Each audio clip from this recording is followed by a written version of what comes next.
My family members will be like, well, just go look at what I put on Facebook. I don't want to. I know. I think I sent you a message one time, and I seriously think it was a year later. You're like, I'm just now seeing this. You're listening to the Help Me with HIPAA podcast, where HIPAA and humor collide to make learning fun. Your delightful hosts are Donna Grindle and David Sims. Relax. HIPAA help is on the way. Welcome to episode 369 of the Help Me with HIPAA podcast. 369, Goose Strength Line. Okay. Anyway.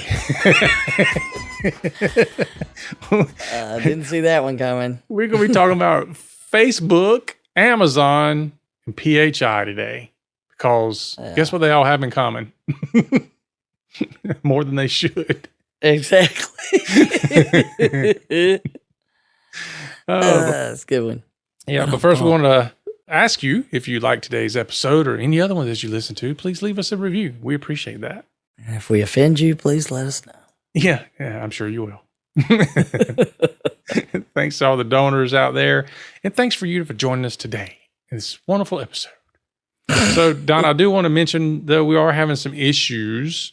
Well, not us personally, but a lot of people are having problems right now. It seems to be a COVID rise happening in certain areas. And so that might affect our privacy and security boot camp.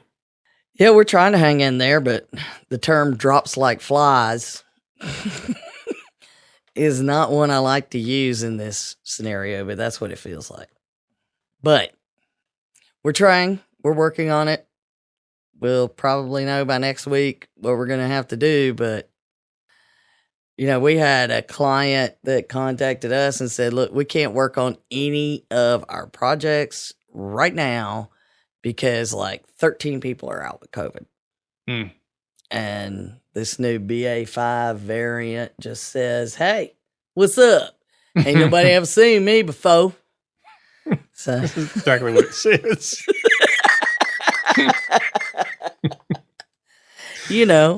It's like, hey, how you doing? You go dance with your immune system. That is true. Let me show it a good time. But hopefully by next week, we will be letting you know what's going on. But there's a chance that it may move our date for that. So we're trying to figure all that out now. And it's stressing people out on my team. Yeah, I know. Sorry about that, Carla. Yep. But for those of you who couldn't make it September, if we do move it, you have no excuse. No, maybe you can make the other one, because I know that we are competing up against some other conferences, particularly in the IT world. So maybe that'll give you a leeway to be able to come to it. Yeah, we're trying to figure out what we could do, but nobody can figure out dates. We can't figure out anything right now. That's right. It's tough being us. All right, but we do need to knock this episode out because we have never missed one. Mm-hmm. Even when I had pneumonia, we got up and did a live one. Yeah, we did. Sound like I was interviewing with Barry White. So we are both running around a lot, but at least I'm back in my office, so it doesn't sound like I'm in an echo chamber. But thank you, Boyan, for making it sound better than it did. Yep. So absolutely. Thanks to everybody. Please share us out. Yeah. So 2 recent news articles have come out, and we always talk about know where your PHI is, know where it's going, but there's some places that people probably aren't thinking about. Well, or they think that they've thought about it, but they don't know what they don't know. Oh, that's another way to put it. Yeah. So your website, not that we haven't talked about websites recently, but we've talked about websites recently. One thing we didn't talk about, though, we talked about the security of the site itself. One thing we've not talked about, because this kind of goes into marketing, which, marketing people aren't necessarily looking at security either, because marketing, they want analytics, they want data. Yep. Security's not their thing. However, one of the prevalent ways to understand and track the people that are going to your website and using your web services is to use what used to be called the Facebook pixel, which is now the Meta pixel. Mm-hmm.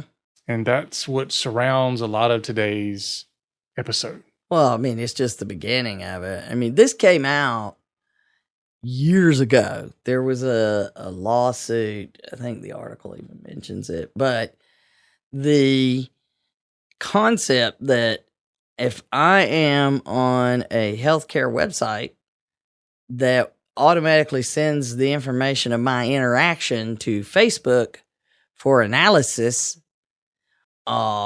just the fact that I'm on that website, if I'm on an infectious disease website and you're connecting it, and of course they say, well, we don't provide anything but the headers of the browser session, which what does that include, David? Things like so straight from Meta's website, the headers. Okay, go to the source. Yeah, I'm not making this crap up. Anything present in the headers, which I won't go into what the headers are, but basically the data includes IP address, information about the web browser, the page location, the document, the referrer, in other words, where they're coming from, and the person using the website. Because think about this. You have a Facebook account, so Facebook knows who you are. There's this little thing. It's a pixel, literally a pixel, that collects information. So the pixel knows it's you because it's Facebook and you have an account there. It's like, hey, David's on this site. Check this out. Now let's take this information and let's feed it into our monster. Just loaded with other information. Yeah. And then all of a sudden now, guess what? They know me better than I know me because now they have all this information about my IP address and the website I went to, the website I came from to get to there, and all this other stuff. Yeah. And when they say tracking, they don't mean I track you from point A to point B. They know enough to track you all around the place, because how many people send this? Everything we do gives us the ability to connect to Pixel. Mm-hmm. And, I just choose not to do that. Just, more of what we do is by referral anyway. And I'll track some, but if Facebook getting involved in things Meta. Yeah. Get involved in things, it's creating a lot of concern. And so this group that did this research that we're talking about here is called The Markup, which I wonder how they got their name. Markup language. Okay. Anyway, that's me. But their motto or their tagline is "Big Tech is watching you. We're watching Big Tech." Okay.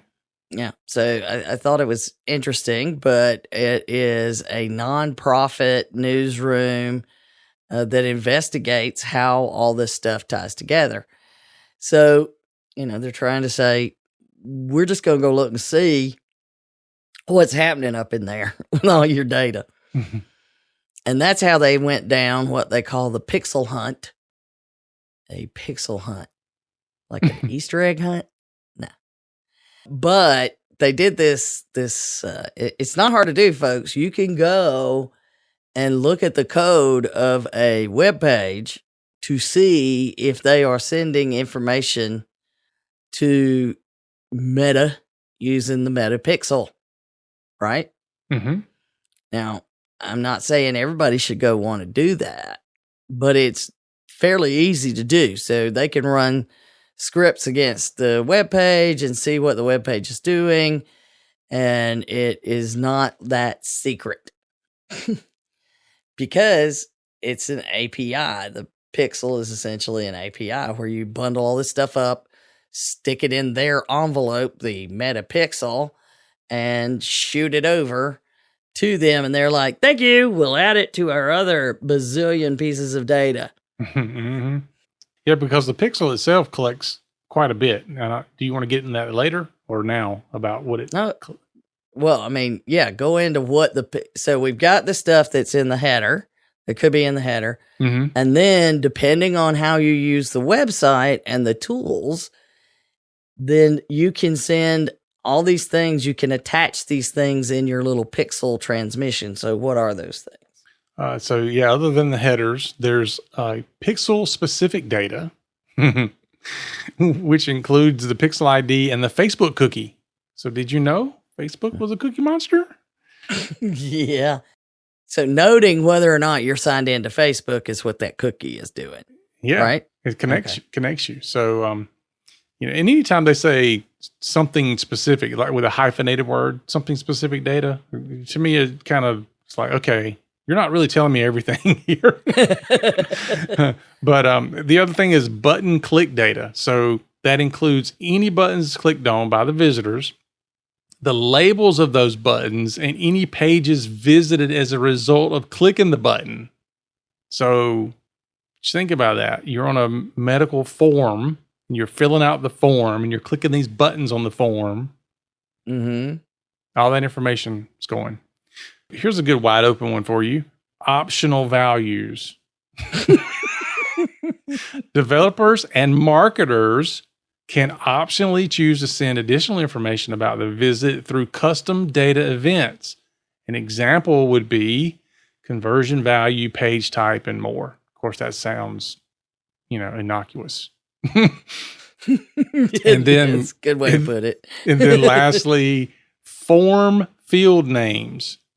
So it includes website form names like email, address, quantity, etc. for when you purchase a product or service. They claim that they don't capture the field values unless you include them as part of your advanced matching or optional values, which we just talked about. Wow. So we don't collect it unless we do. Right. We will collect it. If you give it to us, we'll collect it. Yeah. So we'll collect it. We just may not give it back to the person. yeah, it's never going back to. No one gets it back once they get it. That's right. Yeah, it's gobbled into the data monster. Yeah. So quite a bit of personal information is gathered by this pixel, and it is very common to use this thing on most websites that have any business. It's common to collect that data, especially if you're doing Facebook retargeting or advertising or anything like that on Facebook. You want to have this on there on your website so that you can advertise and market to people who are interested in your product or service. Yeah, most people aren't like us. I hate when I have to go to Facebook. Yeah. My family members will be like, well, you just go look at what I put on Facebook. I don't want to. And, I think I sent you a message one time, and I seriously think it was a year later. You're like, I'm just now seeing this. I'm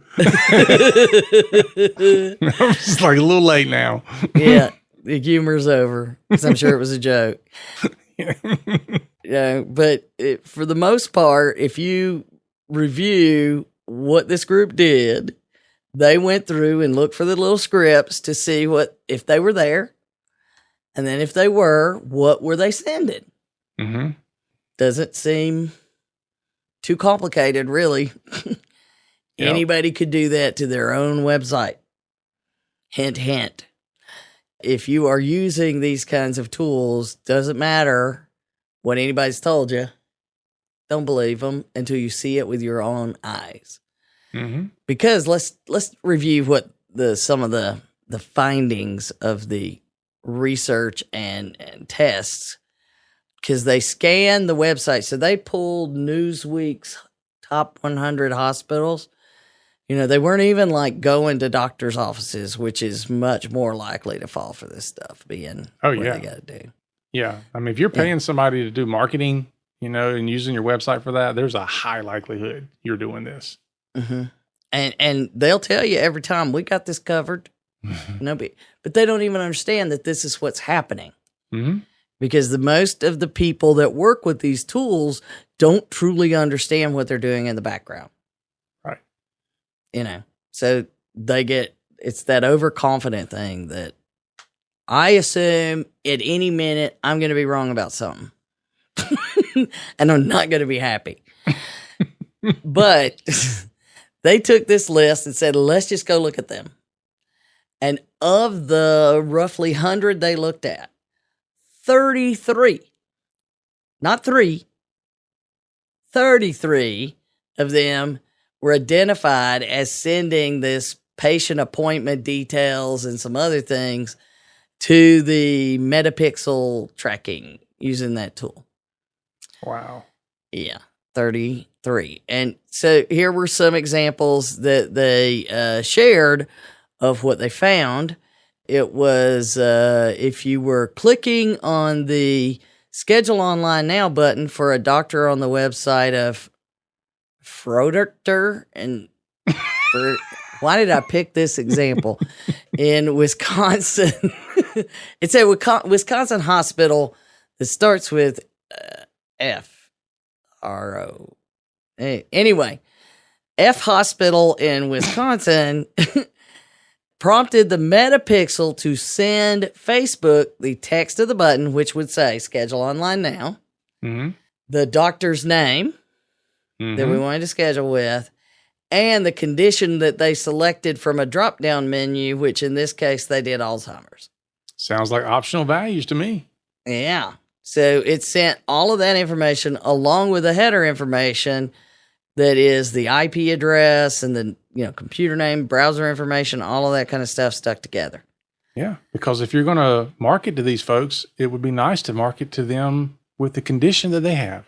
And understand that, but that's for them to tell you, not for you to tell Facebook. No. And they can tell whoever they want, but they're coming to you and giving you the data. And remember, HIPAA applies to any PHI. Well, we're talking about the security rule here as well as the privacy rule, but it applies to anything you create, receive, maintain, or transmit. Oral or written PHI. Oral, written, electronic, doesn't matter. So once you receive it and they are a patient, then, there you go. It's PHI. The markup also found the Metapixel installed, and this one's the one that bothered me the most. Good thing it wasn't, 30-something of them, but 7 health systems patient portals. Yeah, inside the password-protected patient portal. Where your private information is supposed to be protected. Why? I don't know. This is what I don't understand. I get the whole putting it on the front of the website that everybody sees, but put it behind the password protected portion, I don't get it. I don't get that. Because even I was shocked. As much as we see people do, but to see them do it there, you're connecting Facebook, which is not known for a lot of privacy, to my portal access where I get refills and I share messages with the doctor. And this is not good for me. So they had 7 that they found were doing it. 5 of them, they actually documented the Pixel sending data to Facebook about real patients because they had people who volunteered in this project to collaborate. It's the Markup and Mozilla Rally and the Pixel Hunt project. But people were checking when they were doing like normal interactions with the health system and with the patient portal. And they pointed out that in addition, if a patient is logged into Facebook when they visit the hospital website where the Metapixel is, some browsers will automatically connect that cookie, which is a different tracking thing, so that it goes with the Metapixel, which you don't even give it an option. It's the browser would notice it. And it goes... the cookie is the transaction session that it would have the information that Facebook needs to know that that's your account. And now it ties everything it got from the hospital system, whether it's the portal or whatnot, ties it to you and your Facebook account. And then all of a sudden you start seeing ads about Alzheimer's and you wonder why. It's in your Facebook feed suddenly out of nowhere. Is it listening to me? No, it probably saw that you requested an appointment. That's not the answer we should be giving. Then the other one that they did, this one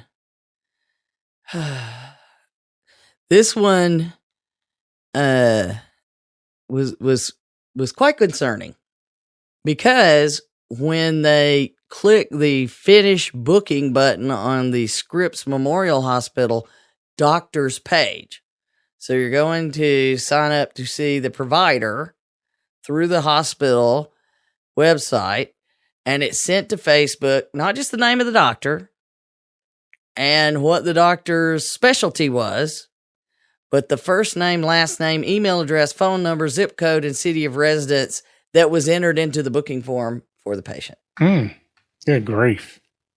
And they just sent them everything. Yeah, no kidding.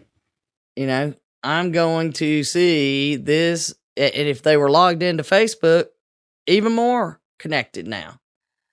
So I was just, this is not the first go around with this. It was, I know they mentioned it somewhere in this article that there had been a case a long time ago. Well, it feels like a long time ago. It could have been yesterday. I don't know.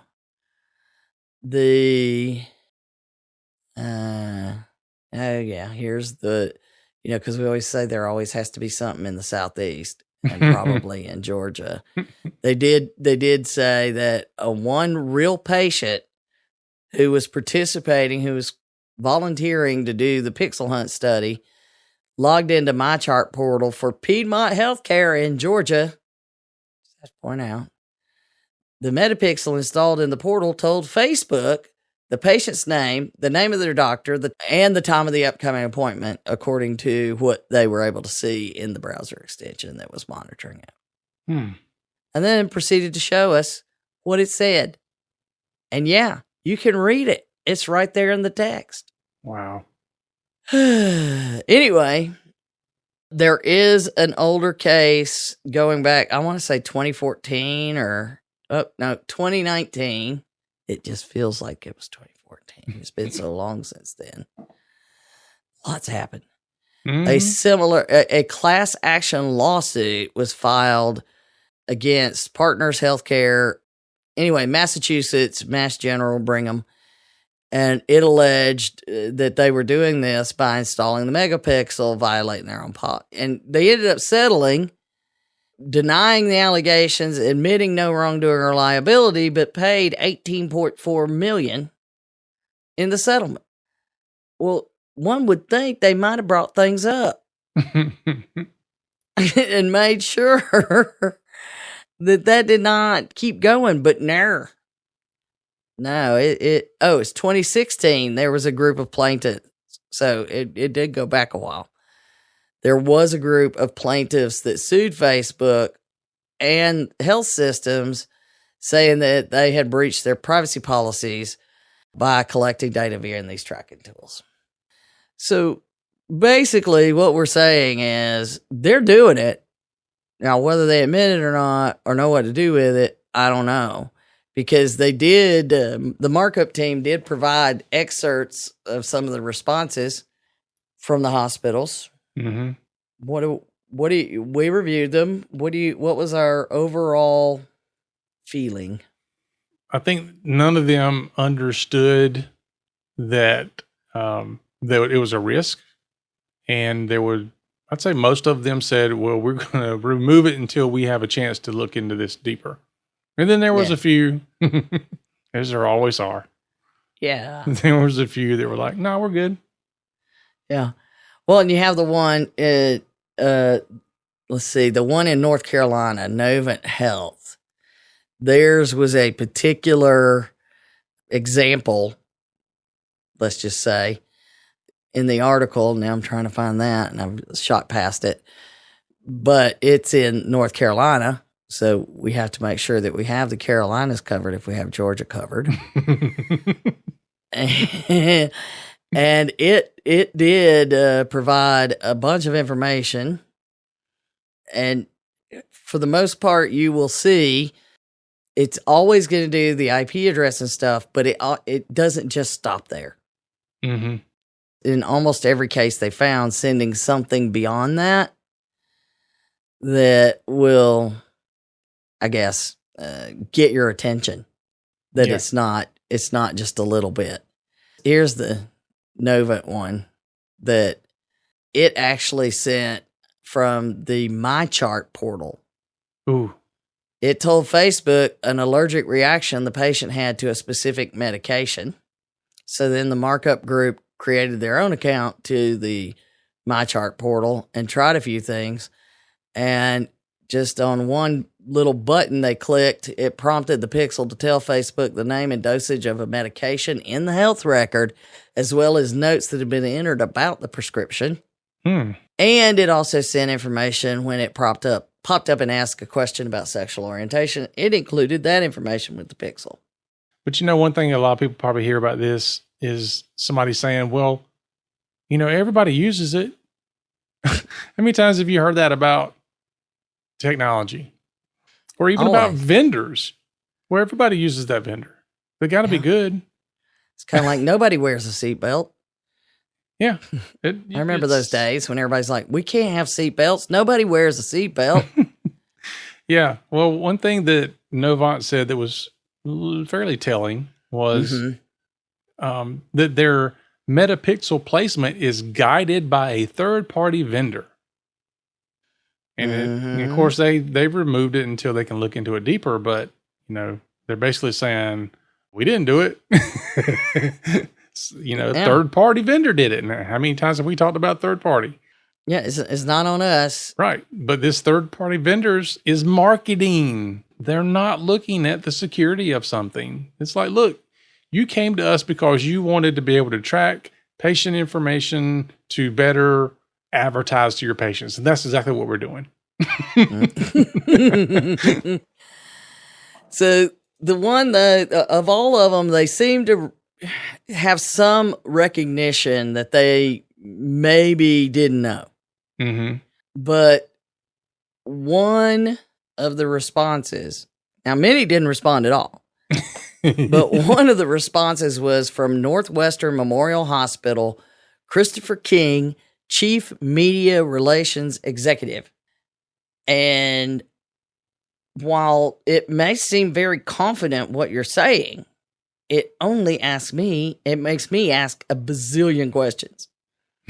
He said, the use of this type of code was vetted and is referenced in nm.org's terms and conditions. Yeah. So basically, if you are on our website, then you agree to do this. Yeah. And first of all, who was it vetted by? And how did they vet it? I mean, just because you say you vetted something, that means I asked so-and-so. I asked Roger over at the other health system. He said we can't live without it. So, yeah. So we know that most people aren't aware of the data that they're sending to big tech. It's clear, or it seems to be to me. And even in this, it said Epic had told them, don't put that in MyChart. But you have the ability to customize the front end of your, MyChart so they can put it in there. But Epic is like, they'd be like us. We do not recommend you do that. However, it is your business decision. Yeah. So you add all this up, and then you read the news that Amazon has stepped in big time and acquired a company, One Medical. So it's huge. 8,000 employer clients and do virtual telehealth and 188 in-person locations as well. Okay, we just talked about how our data is not being properly handled, and Facebook will tell you, don't give us PHI. We're not a BA. The idea of Amazon having it, how do you feel about it? I mean, if they're going to give me a discount on stuff I buy. Is it covered in my Prime? I know. You going to give me a free Prime membership if I let you, get my data? Yeah. I might consider it. And see, that's what most people would do until something happens. And then they'd be like, Oh, I didn't know that was going to happen. Yeah, I know. That is true. But, that is true. But see, here's the thing is, it could be they're looking at moving towards more concierge care, which doesn't take insurance, and then HIPAA doesn't apply. Yeah. Which means they don't have to keep your information private. That's right. If they don't take your insurance, they don't have to keep your information private. Yep. Concierge beware. Oh, but bump. Yeah, I think it is worth saying, though, especially if you're not technical. If you are technical, this is probably old news for you. But there are ways to block the metapixel. There are browsers that will block cookies and stuff like that. So look into those. If you want to take action on your own behalf so these things don't happen, you can do that. You don't have to just be a victim. And here we are looping around again in our conversation. All right, folks, that's our show for today. Thanks for listening. And remember, for Donna and myself, the HIPAA is not about compliance. It's about patient care. You've been listening to the Help Me with HIPAA podcast, hosted by Donna Grindle and David Sims. The show created to help you with HIPAA. For more information or to ask us a question, visit our website at helpmewithhipaa.com. Neither Donna Grindle or David Sims are attorneys, and they do not offer binding legal advice concerning regulatory compliance. The information in this podcast should not be relied upon or construed as legal advice in any way. Consult your attorney for legal advice concerning compliance with HIPAA regulations.